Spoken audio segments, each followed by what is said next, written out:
iniciar el análisis de la palabra de Dios. Dice Lucas 4, el versículo 1, Jesús, lleno del Espíritu Santo, volvió del Jordán y fue llevado por el Espíritu al desierto. Allí estuvo 40 días y fue tentado por el diablo. No comió nada durante esos días y pasados los cuales tuvo hambre. Así que acá la palabra de Dios nos está diciendo que nuestro Señor Jesucristo, Jesús hecho hombre, Dios hecho hombre, lleno del Espíritu Santo, volvió del Jordán. ¿Dónde fue lleno del Espíritu Santo nuestro Señor Jesucristo? En el momento en que fue bautizado en el río Jordán por el apóstol Juan. Ahí es donde Él es lleno del Espíritu Santo. Y ese mismo Espíritu lo lleva al desierto. Y ahí estuvo 40 días. Y en ese tiempo, esos 40 días que Jesús estuvo ahí, estuvo ayunando, no comió nada durante ese tiempo. Y dice la palabra de Dios que tuvo hambre. Y en ese tiempo, Satanás fue quien tentó a Jesucristo para que su ministerio, el propósito para el cual Él había sido enviado, no se lleve a cabo, para que Jesucristo sea desviado de sus planes, para que se involucre con otras cosas que Satanás le proponía, y de esa manera el plan de Dios redentor hubiese fracasado. Jesús fue tentado por el diablo, pero sabemos que estas trampas que Satanás había puesto en el camino de la vida de Jesús fracasaron. Jesús fue fiel y obediente a Dios y se encaminó en el poder del Espíritu Santo. El poder del Espíritu Santo se hizo público y notorio. ¿Por qué? Porque cuando leemos el versículo 14 del mismo capítulo 4, leemos el 13 primero, dice, así que el diablo, habiendo agotado todo recurso de tentación. Esto nos quiere decir que en la Biblia tenemos las 3 tentaciones que utilizó Satanás para desviar a Jesús de su misión, pero vemos acá que agotó, dice el versículo 13, todo recurso de tentación, o sea que hubo otras tentaciones que no están redactadas en la Biblia, pero que tuvieron el mismo propósito de desviar a Jesucristo de lo que Él tenía por delante para hacer. Así que el diablo, habiendo agotado todo el recurso de tentación, lo dejó hasta otra oportunidad, y sabemos que Satanás lo persiguió hasta a Jesús hasta que lo llevó a la cruz. ¿Qué notamos rápidamente en estos 2 versículos?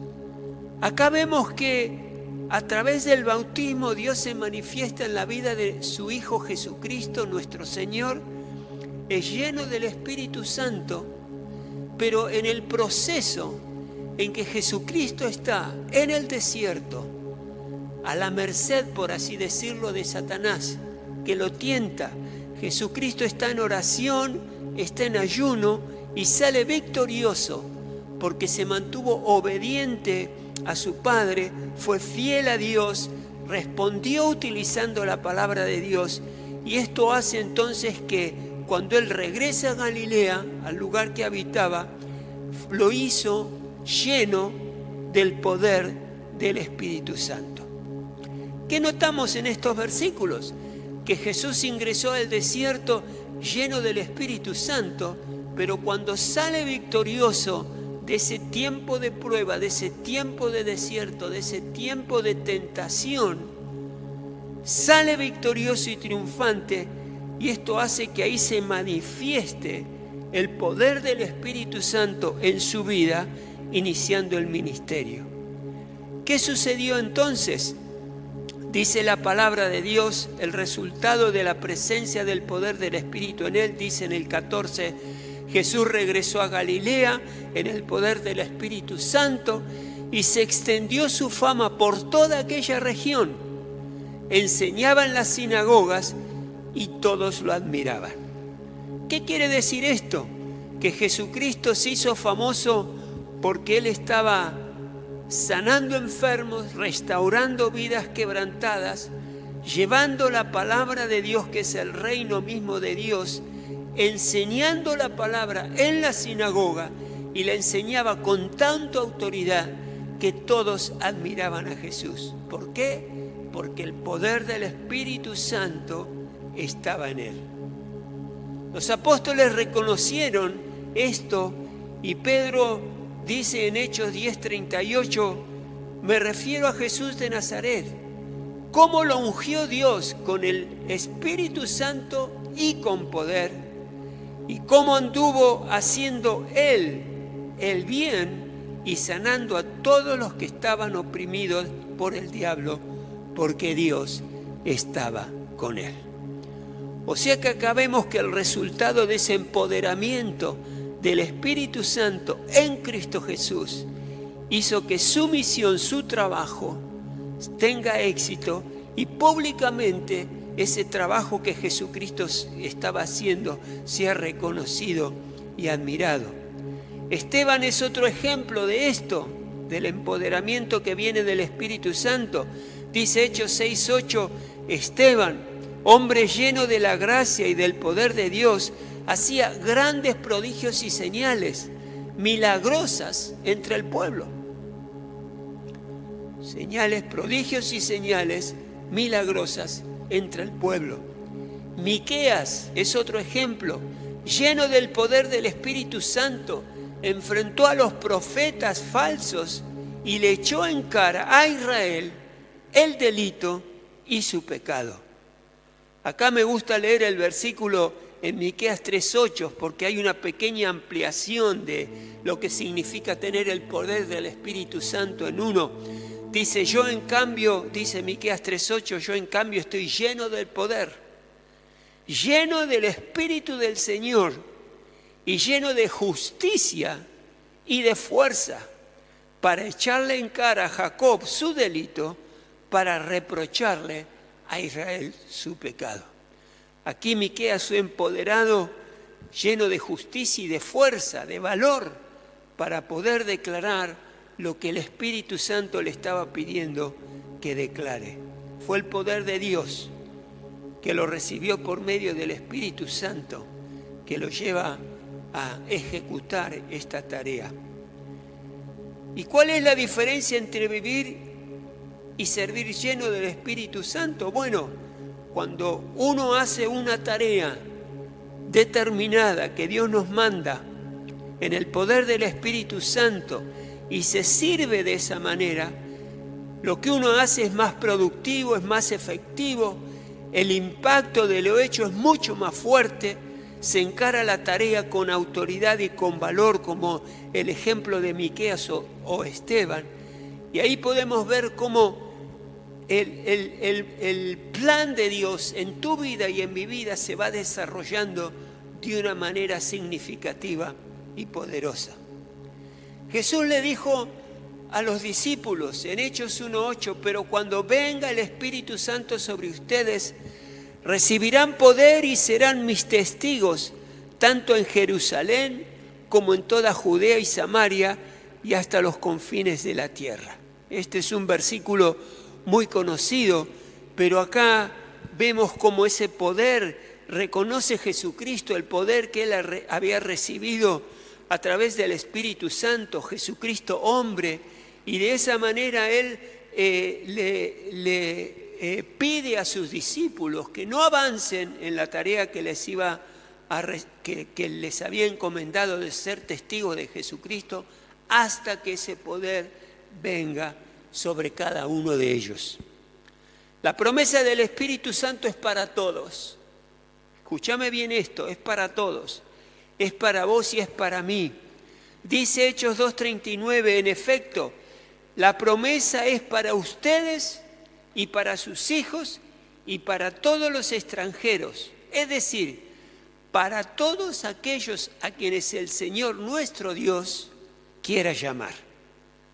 Así que Jesucristo le estaba diciendo esto a los discípulos, yo te lo digo a vos, no salgan a predicar, le dijo Jesús, hasta que reciban el poder del Espíritu Santo. Y acá quiero poner un fuerte énfasis en el hecho de que cuando estamos sirviendo, estamos haciendo diferentes tareas en nuestra vida, la podamos hacer, pero teniendo conciencia plena de que el poder del Espíritu Santo está obrando en nosotros.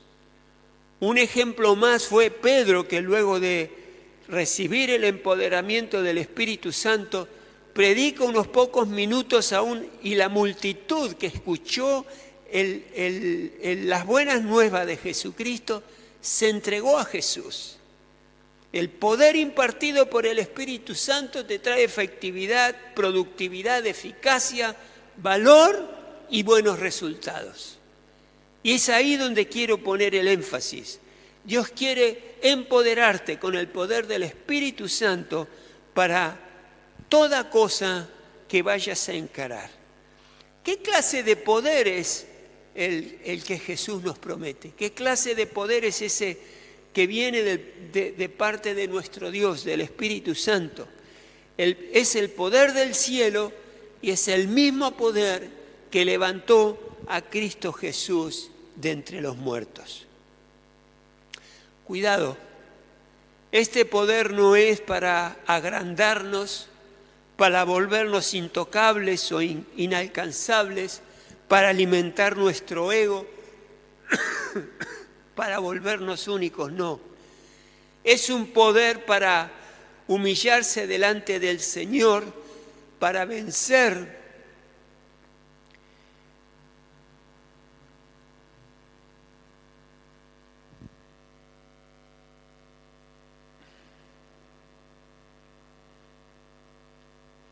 Es un poder que nos trae para vencer el pecado, para orar, para ser efectivos en el trabajo, en el ministerio, cuando vamos a testificar de nuestro Señor Jesucristo, todo lo que hagamos. Y Jesús volvió en el poder del Espíritu a Galilea y se difundió su fama por toda la tierra y alrededor, y enseñaba en las sinagogas de ellos y era glorificado por todos. Vemos acá, reforzamos el hecho de la importancia en Jesucristo, lleno del Espíritu Santo, que a través de Él se pueda manifestar ese poder que viene de parte de Él. Jesús vino de su tiempo de prueba más fuerte que nunca, cuando estuvo en el desierto, y aunque ya estaba lleno del Espíritu Santo, siguió caminando en el poder del Espíritu Santo después de experimentar la victoria de la tentación frente a Satanás. La tentación logra en un individuo una de dos cosas. Esa persona, después de la tentación, la prueba del desierto, ¿saldrá fortalecida o saldrá debilitada? Es evidente que en un periodo de sufrimiento, de prueba, esa persona se aplacará, reconsiderará y se hará más agradable o se amargará en su carácter. Pero siempre hay una de estas dos cosas que tienen que pasar. O el individuo se ablandará o se insensibilizará a las cosas para las cuales esta prueba llegó. Yo espero que sea lo primero, que tu vida sea fortalecida, que ese proceso de sufrimiento te haga una persona más agradable y que seas una persona maleable a las cosas del Señor, que Dios pueda trabajar en tu carácter para ser una mejor persona. El Señor Jesucristo se hizo hombre hecho hombre después de su prueba. Necesitó del poder del Espíritu Santo para avanzar en su ministerio. Entonces, la respuesta es: si el Señor necesitó fortalecerse en el Espíritu Santo, ¿cuánto más necesitamos nosotros de lo mismo? Así como Satanás fue a tratar de persuadir de alguna manera de que Jesucristo fracase en los planes que tenía, Él va a hacer exactamente lo mismo con cada uno de nosotros. Y ya que es indispensable operar en este poder del Espíritu Santo, ¿cómo puedo hacer para tener esa presencia del Espíritu Santo que opera en mí de una manera poderosa para que mi ministerio, mi trabajo, mi familia, mis hijos, todo lo que vaya haciendo cuando testifique, logre tener ese impacto en aquellos que te escuchen? ¿Cómo logró Jesucristo esta evidencia del poder trabajando en él? Lo logró en el desierto, en oración y en ayuno. Y tenemos que tomar este ejemplo de parte de nuestro Señor Jesucristo para nuestras vidas. Quiero aclararle algo. El desierto no se lo deben imaginar como un lugar en el desierto lleno de dunas de arena que están recalentadas por el sol del mediodía. No, lo que tenemos que hacer es tratar de imaginarnos o de ver un lugar poco habitado, un lugar inhóspito y solitario.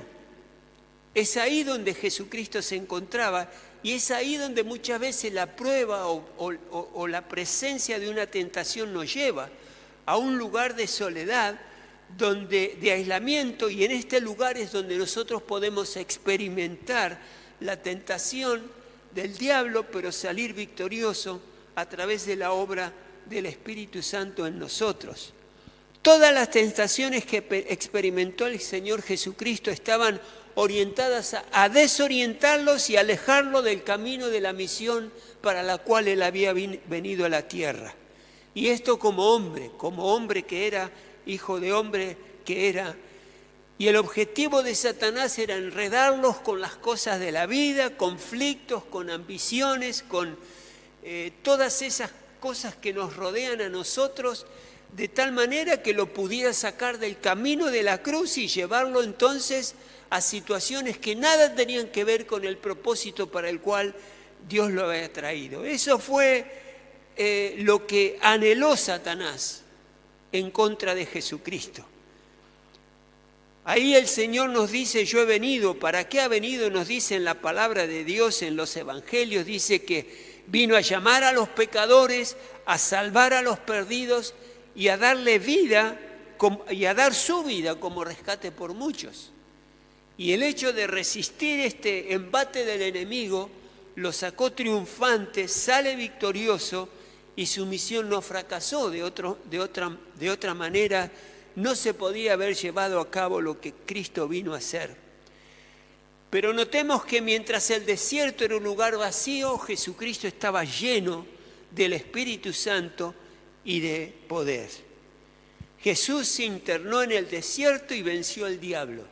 Y esto debe ser un ejemplo para nosotros para llevar adelante en nuestra vida cuando queremos y nos damos cuenta que necesitamos más de la intervención divina en nuestras vidas. Él utilizó las armas indestructibles, que es estar en soledad con Dios, en intimidad con Dios, invertir tiempo en la oración y ayuno para vencer las fortalezas del mal. Lo que Jesús hizo en el desierto en ese tiempo que fue atacado por Satanás es despejar el camino, ponerlo a Satanás en vereda, que él sepa que el Hijo de Dios, el hombre, el Hijo de Dios, era el Dios verdadero que había venido para redimir al mundo y que el Hijo de Dios encarnado era intocable. Nada podía hacer Satanás para detenerlo de la obra que Dios le había encomendado. Y lo mismo debe pasar con nosotros. Debemos estar firmes con nuestro Señor, entender cuando estamos en un tiempo de prueba, en un tiempo de desierto, como lo decimos muchas veces, en el tiempo de soledad, pero resistiendo la tentación, orando, ayunando delante del Señor para que nos podamos concentrar en las cosas divinas y de esa manera también salir victoriosos. Elías hizo lo mismo. Después de 40 días en el desierto de ayuno y oración, acabó con el espíritu de temor que lo había abordado, que lo había detenido, el espíritu de temor se había apoderado de su corazón. Y a través de estos 40 días en el desierto él pudo reflexionar, Dios pudo tratarlo y ese espíritu de temor lo abandonó y salió en el poder del Espíritu Santo para en esa ocasión vencer a Jezabel y vencer la casa de Acab. Yo te hago esta pregunta. ¿Existe alguna fuerza de maldad que está atacando tu matrimonio, tu familia, tus hijos, tu ministerio, tu empresa? ¿Hay algo que está atacando a estos elementos que te comenté? Y no hay ningún atajo para resolver esto, no hay ningún atajo para combatir esa fuerza de maldad. La salida que nos presenta Jesucristo en esta oportunidad es de en quietud y en soledad, apartado de toda distracción, orar y ayunar para salir empoderado en el Espíritu Santo y de esa manera combatir toda fuerza de maldad que está alterando nuestra vida.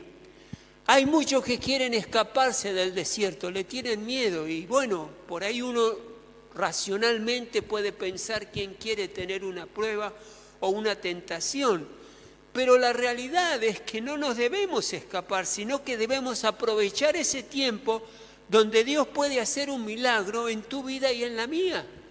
Es ahí donde se va formando el carácter de la persona, es ahí donde se va transformando ese hombre, esa mujer, esa familia, ese testimonio, manera de dar el testimonio, a través del trato y el empoderamiento del Espíritu Santo en uno para poder tener éxito en lo que estamos haciendo.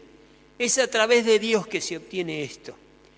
Y la palabra de Dios nos enseña que hay que primero destruir para luego edificar. Fíjate, el secreto para tener una buena familia, una buena vida, un buen ministerio, el secreto para que cuando trabajo en las cosas del Señor poder avanzar y ser bendecido y bendecir a otro, es primero destruir para luego construir. Para edificar bien un proyecto de vida, un ministerio o una familia, necesitamos primero desatar toda atadura espiritual, todo impedimento espiritual que impide la bendición de parte de Dios para cada uno de nosotros.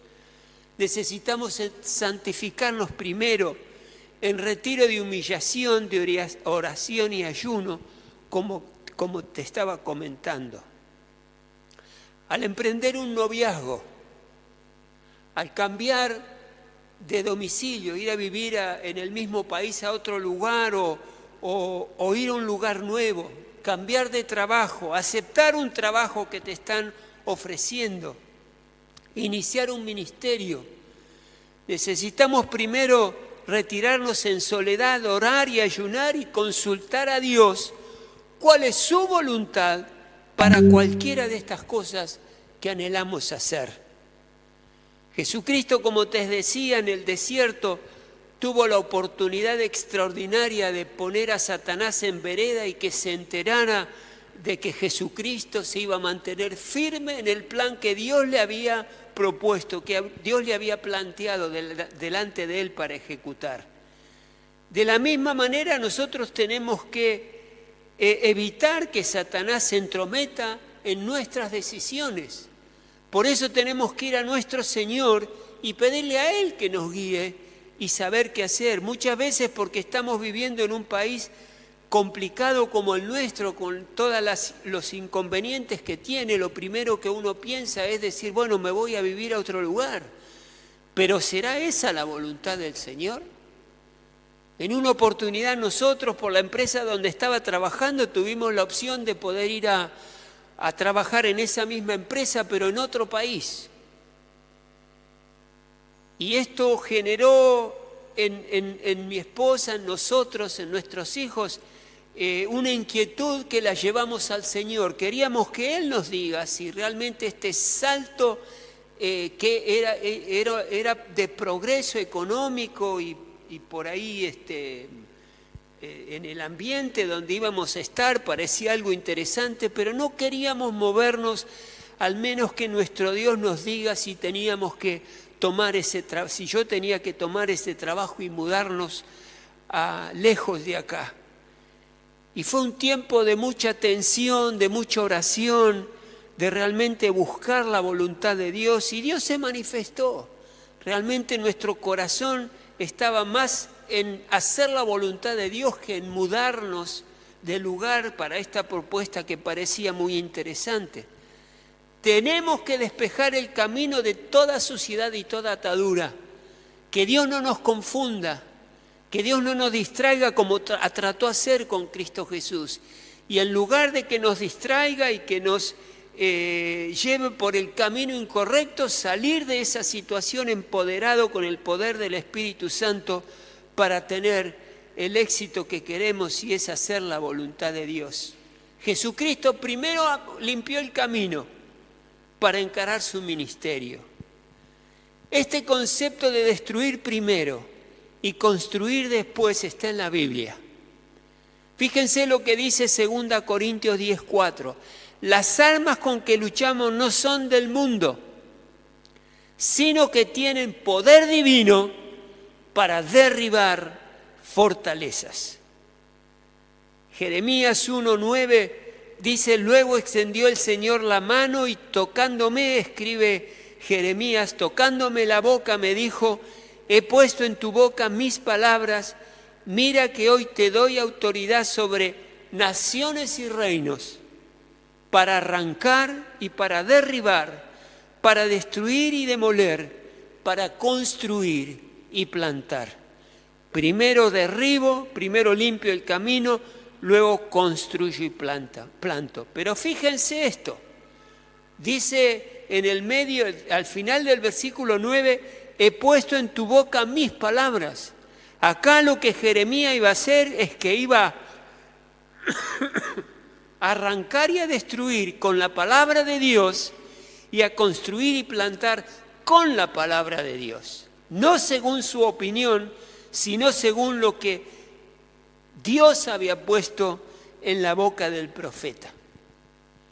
Fíjense, el agricultor ara la tierra primero, prepara el terreno y luego siembra la semilla. Tiene que despejar todo aquello que va a perjudicar el desarrollo de esa semilla para poder después tener una buena cosecha. Hay creyentes que quieren edificar sobre el pecado y sobre la mugre, sobre cosas que Dios no acepta, y no quiere limpiar el terreno.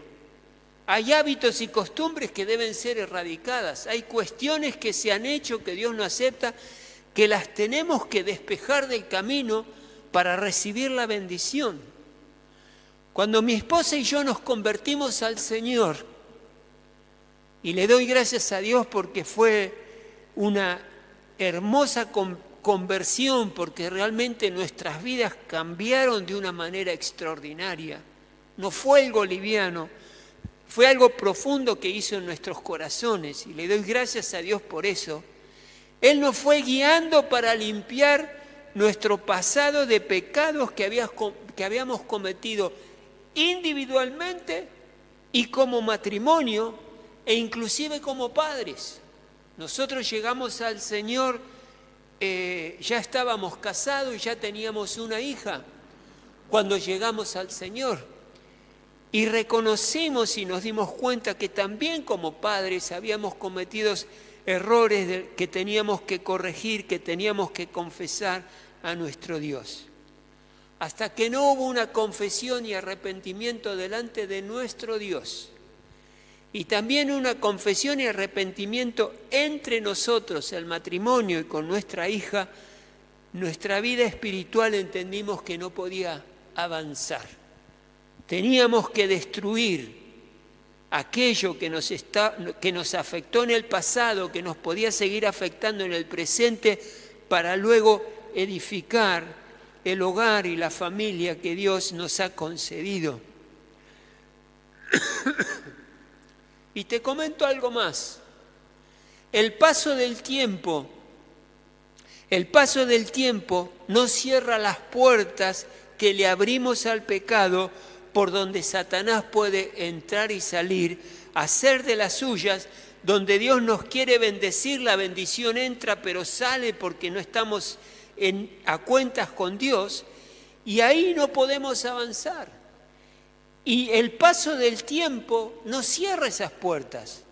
El paso del tiempo no limpia el terreno, no trae santidad. Lo único que cierra las puertas es el arrepentimiento y la confesión de nuestros pecados. Si la puerta no se cierra, la maldición no se cancela, el diablo no se va, y es necesario entonces arreglar ese pasado. Te hago una pregunta: ¿cómo nació tu matrimonio? ¿Cómo nació tu ministerio, tu trabajo? Como te dije, nosotros llegamos al Señor una vez que ya nos habíamos casado con mi esposa, así que la base sobre la cual se había levantado ese matrimonio no era el ideal. Por eso tuvimos que estar con confesión y con arrepentimiento, poniéndonos a cuentas con Dios y también entre nosotros. Te digo esto: si tu matrimonio nació sobre la base de la infidelidad, sobre la base de la traición, la impureza sexual, tu matrimonio tiene los días contados, a menos que cierres las puertas, limpies el terreno mediante el arrepentimiento y la confesión. Ahí es donde realmente uno entra en un tiempo de desierto, un tiempo de oración. Uno entra en la lucha de debo confesar esto, debo confesar lo otro, esto me trae vergüenza. Hasta me trae vergüenza de confesárselo a Dios, y ahí está esa lucha en la cual Satanás va a tratar de apartarte de la confesión y seguir que todo esté tapado, que el tiempo en algún momento lo va a cambiar, y no es así. No es así. Lo que tenemos que hacer es realmente delante del Señor sinceridad. Él nunca nos va a avergonzar, y realmente confesar lo que haya que confesar delante de Él, para que nosotros podamos estar a cuentas con nuestro Dios, y después no tenga Satanás ningún argumento legal para tomarse de eso y evitar que nosotros seamos bendecidos y podamos crecer en las cosas del Señor. Supongamos que, y lo mismo sucede con el trabajo o con las decisiones que tengas que tomar, el poder del Espíritu Santo está ahí en nosotros para toda tarea que tengamos que hacer. Desde el momento en que hemos conocido a Dios lo vamos a utilizar y hacer así.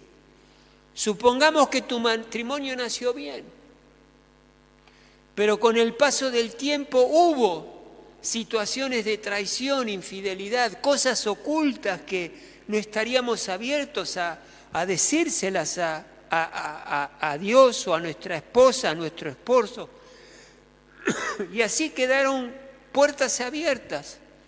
Y otra vez tu matrimonio está en condiciones de peligro. Y cuando tomo el matrimonio como un ejemplo, pero ahí está también la familia, el trabajo, tu noviazgo, ¿cómo lo estás llevando a ese noviazgo? Es un noviazgo que está viviendo situaciones de infidelidad, de traición a Dios. Están haciendo en ese noviazgo, durante ese proceso de noviazgo, cosas ocultas que de alguna manera Satanás va a utilizar para que una vez que se forme esa familia, si se llega a formar, tenga problemas y dificultades y situaciones que no los van a bendecir. Tenemos que limpiar el terreno de ese noviazgo, de esa familia, de esa empresa, de ese matrimonio, a través del arrepentimiento y la confesión, para que podamos ser bendecidos y de esa manera poder trabajar bajo el poder y la unción del Espíritu Santo. Un ministerio que haya nacido sobre la base de la rebeldía y la división tiene sus días contados, no tiene un buen futuro. Y es muy común que el creyente crea que es suficiente el arrepentimiento y la confesión delante de Dios. Pero déjame que te diga esto, si tu pecado, tu error, tu falta afectó a otros, no solamente le tenés que pedir perdón a Dios, sino que también tenés que pedirle perdón a ese familiar, a esa hermana, a ese hermano, a ese vecino que fue afectado por tu error o tu pecado. Y confesarle ese error, pedirle perdón y de esa manera cerrar las puertas que te están evitando que recibas la bendición de Dios. Y esto que te estoy diciendo tiene su base bíblica en Santiago 5:16. Dice ahí la palabra de Dios, por eso confiésense unos a otros sus pecados y oren unos por otros para que sean sanados. La oración del justo es poderosa y es eficaz. O sea que no solo hay que confesarle y rendirle cuentas a Dios, sino que también rendirle cuentas a la persona ofendida. Si no hay pedido de perdón, no hay resolución del problema. Hay que romper las fuerzas de maldad. No hay sanidad sin confesión. No hay restauración sin arrepentimiento. El diablo ha engañado a muchos porque hay cosas guardadas, hay puertas abiertas, hay suciedad y hay pecado oculto en el creyente por cuestiones del pasado o cuestiones que siendo creyente surgieron fuera de la voluntad de Dios. Y tenemos como te decía, confesar esto a Dios, pero también a aquellos que hemos afectado. Y uno puede pensar, pero pastor, si yo le confieso esto a mi esposo o a mi esposa o a mi hijo o a mi amigo, se va a pudrir todo. Y yo a eso te respondo que ya la situación oculta está haciendo que todo esté podrido y que el futuro tenga los días contados. Hay que confesar esto que está impidiendo tu bendición. Hay que cerrar esa puerta con el arrepentimiento y la confesión. ¿Y cómo tenemos que hacer esto? Es cierto que si uno por ahí confiesa algo que no ha sido descubierto, a veces con el tiempo las cosas se van descubriendo, hijos van apareciendo, o errores o cuestiones económicas se van sabiendo de cuestiones económicas mal hechas. Pero si eso no salió y tenemos que hacer esta confesión a alguien, lo que tenemos que hacer es lo que nos enseñó Jesús, ir a un lugar de soledad, a un lugar tranquilo donde nada nos molesta, ir a ese desierto, orar, ayunar y pedirle al Señor el momento exacto donde tengamos que hacer esa confesión. Y yo te puedo asegurar que el Señor no solo te va a estar contestando a vos y diciéndote en qué momento tenés que hacer esta confesión a quien has ofendido, sino que el Señor va a estar preparando a la persona que tiene que recibir tu confesión de tal manera que ahí haya comprensión, entendimiento y perdón mutuo. Y algo que parecería ser una locura de hacer por las consecuencias que pudiera tener, por obedecer a Dios en el tiempo de Dios, esa conversación, ese pedido de perdón va a ser abrazado por el Señor para que haya una comprensión plena, para que haya tolerancia y esa pareja, esa familia, ese amigo salgan bendecidos y puedan seguir adelante esa amistad y si ambos conocen a Dios, seguir en la misma presencia de Dios, siendo sus vidas bendecidas.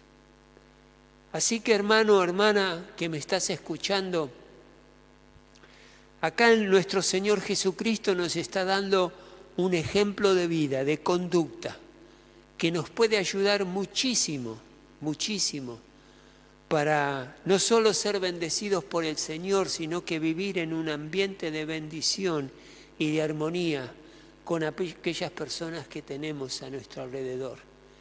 Jesús estuvo en el desierto, es bueno para nosotros estar en el desierto.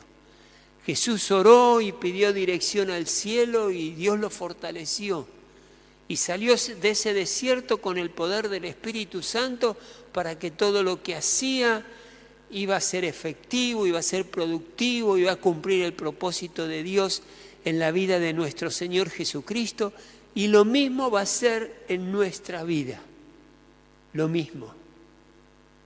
Y acordate que hay cosas que hay que destruir, que están molestando, que están dañando, que están entorpeciendo tu vida y no te permiten recibir la bendición del Señor.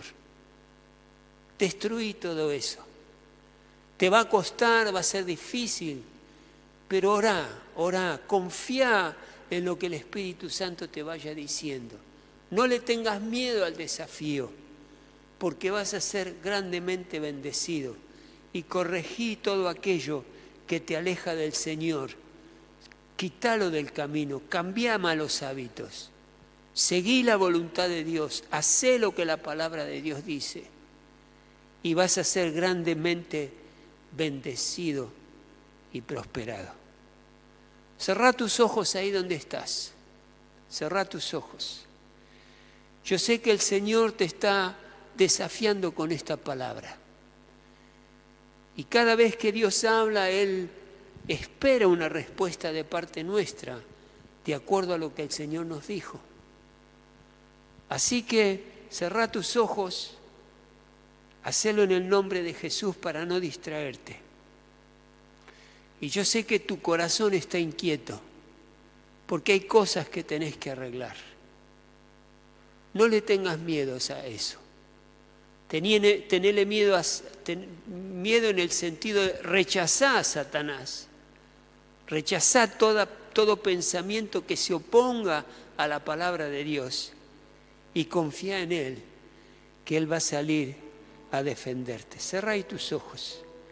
Dios y Padre que estás en el cielo, Dios bueno y justo, te damos gracias por la lección que nos deja nuestro Señor Jesucristo.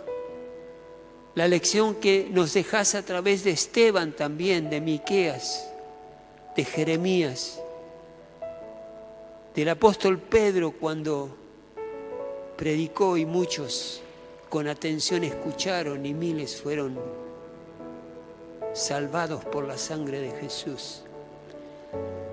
Padre, yo te ruego ahora que en el nombre de Jesús haya ahora un rompimiento de toda fuerza de maldad que tiene atada la vida por ahí de algún matrimonio, de alguna familia, de algún negocio, de algún ministerio. Todas esas puertas abiertas, Padre Celestial, son ahora cerradas a través del arrepentimiento y la confesión. Te pedimos perdón, Señor, por nuestros pecados. Te pedimos perdón por haber pensado que un pasado oscuro y siniestro que está afectando nuestras vidas hoy, no hemos hecho nada por eso. Pero esta es la hora de cerrar puertas. Esta es la hora de limpiar el terreno. Por eso en el nombre de Jesucristo atamos al mismo Satanás y atamos todo espíritu inmundo que nos quiera convencer de otra cosa y no de hacer lo que nuestro Señor Jesucristo hoy nos enseña. Padre, en el nombre de Jesús, ato todo espíritu de maldad, de impureza sexual, todo espíritu de violencia, de ambición, todo espíritu de error y de equivocación. en el nombre de Jesús es ahora atado. Y te ruego, Padre, que en el poder del Espíritu Santo liberes esposas, esposos que están escuchando este mensaje y que saben que hay una puerta abierta. Ahora, Padre, guíalos, llévalos por el camino de la armonía y la amistad, para que cierren esas puertas que están impidiendo la bendición del cielo. Padre Celestial, si hay algún hijo, alguna hija que está sufriendo situaciones difíciles que vinieron sobre ella y sobre él, tal vez por padres que no se pudieron conducir, que no supieron conducirse con ellos, y esto generó amargura, generó tristeza en ellos. Padre, ahora te ruego que tomen la decisión de ponerse a cuentas con sus padres y sus padres con ellos, y que hayan pedidos de perdón, de reconocimiento y de amistad. Señor y Padre del cielo y de la tierra, que todo lo conoce, te pido que muestres el momento y la ocasión para que cuando alguien tenga que ir a hablar con otra persona por algo que estuvo mal, que lo pueda hacer en el momento correcto, en el momento en que vos lo digas, para que todo lo que se hable sea recibido de una manera que esa amistad, ese pacto de matrimonio no se rompa, sino que haya una reconciliación, un entendimiento mutuo, tolerancia, amor, sinceridad, para que juntos crezcan. Padre Celestial, vos conocés la condición de cada uno de aquellos que me están escuchando. Te ruego, mi Señor, que estés guiándolos para hacer lo correcto, para que sean bendecidos, fortalecidos y puedan vivir en la libertad que nuestro Señor Jesucristo trae. Te bendigo, familia, en el nombre de Jesús. Te bendigo a vos que tal vez estás escuchando solito, solita en tu casa. Te bendigo con toda la bendición del cielo. Y declaro que cada vez que hablas, cada día que hablas la palabra de Dios para leerla, esa palabra te va a ser revelada más allá de la letra leída, para que tu corazón sea tocado por la palabra de verdad que viene de nuestro Señor Jesucristo. Padre, en el nombre de Jesús te damos gracias por este tiempo en que hemos reflexionado sobre tu palabra. Ya te damos las gracias por lo que estás haciendo. Bendito sea tu nombre, Dios, y te damos las gracias en el nombre precioso de Cristo Jesús. Amén y amén. Te bendigo, iglesia, y nos veremos, Dios mediante, el próximo domingo.